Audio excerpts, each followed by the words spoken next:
की कुटिया में पहुंचे हैं ना नारद जी, तो मैया पार्वती निकली और नारद जी को गुरु मानते और नारद जी मैया को मां मानते। मैया जैसे ही कुटिया से बाहर निकली, मैया ने कहा, अरे नारद जी, आजकल आप कहीं आना जाना बंद कर दिए क्या? बहुत दिनों के बाद दिखाई पड़ रहे। बोले मैया क्या बता, इस संसार में अब किसी के यहाँ ना जाना अच्छा नहीं है। बोले क्यों? बोले सब कपटी निकल गए, सब झूठ बोलते हैं। पति पत्नी से झूठ बोल रहा है, पत्नी पति से झूठ बोल रही, किसके यहाँ जाए?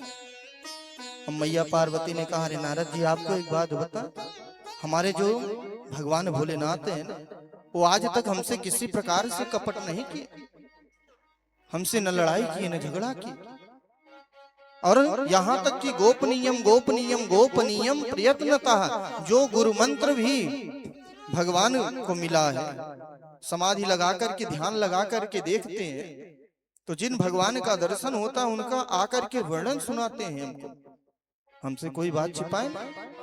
बोले मैया बहुत अच्छा है, देखो किसी से कुछ पाना हो तो पहले बहुत प्रशंसा करनी पड़ती, तब जाकर के कोई वस्तु मिलता। नारद जी आज मैया की प्रशंसा भी सुन रहे हैं और कर रहे हैं। बोले अच्छा, बोले तब तो मैया ये भी बताए होंगे ना कि वो जो मुंड की माला पहने हैं गले में, वो किसकी है और क्यों पहने? बोले नारद जी, ये बात तो कभी नहीं बताया। बोले तब मैया आपसे क्या बता, यही तो सबसे बड़ा कपट है, उसी में तो सारा राज्य छिपा हुआ है। अब मैया ने कहा, हम तो समझते थे हमारे पतिदेव कपटी नहीं, ये तो महाकपटी, आने दो भोले बाबा को तो बताते। और वहां से नारद जी जाने लगे, मैया आप जानो आपका काम जानो, और जाने लगे तो मार्ग में ही भोले बाबा तपस्या कर रहे हैं, ध्यान लगा कर बैठे। वहां पहुंच करके नारायण नारायण किया, भोले बाबा की निद्रा खुली। बाबा से कहा, बाबा घर जल्दी जाइएगा, माता जी ने याद किया। अब बाबा ने कहा, यार आप बता रहे हैं तो याद तो किया होगा। अब बाबा चल दिए। बाबा आकर देखते हैं तो पहले जब घर का निर्माण होता था तो उसमें एक घर का निर्माण, एक कमरे का निर्माण इस प्रकार से किया जाता था जिसका नाम होता था कोप भवन। यदि माताएं रूठती थी तो लड़ती नहीं थी। अब आजकल जैसे सुना देती हैं खरी खोटी, उस तरह नहीं था।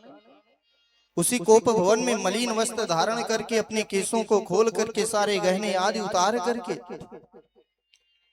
और जाकर के अपने मुख को फेविक्विक से चिपका करके बैठ जाते थे कि बोलना ही नहीं। अब जैसे ही भगवान भोलेनाथ आए तो देख रहे मैया कोप भवन में, अरे देवी क्या हुआ, क्या बात है? अब बार बार मना रहे, लेकिन मैया कुछ नहीं बोल रही। तब किसी प्रकार से बोली, अरे आप हटो यहाँ से, आप कपटी हो, हम तो सोचते थे कि आप निर्मल मन वाले हो। अरे हमने क्या कपट किया? बोले आज तक आपने हमसे बताया कि ये जो आपने मुंड माला पहना है ये किसकी है और क्यों पहना है आप? बोले अरे पार्वती, आपने कैसे याद दिला दी? अरे ये जितनी मुंड माला है ये सभी जब आप जन्म लेती हैं और अपने शरीर को त्यागती हैं तो आपके शरीर से गले को काट कर अपने माला में फिरो लेता हूं ताकि आपके सारे स्वरूपों का ध्यान बना रहे। अब मैया ने कहा, अभी तक तो आप कपटी थे लेकिन आप अब महाकपटी हो। बोले क्यों महाकपटी? बोले अरे ऐसी आपने कौन सी दवा खा रखी है जो आप कभी नहीं मरते, हमको बार बार मरना पड़ता। भगवान भोलेनाथ ने कहा, हमने अमृत कथा सुना,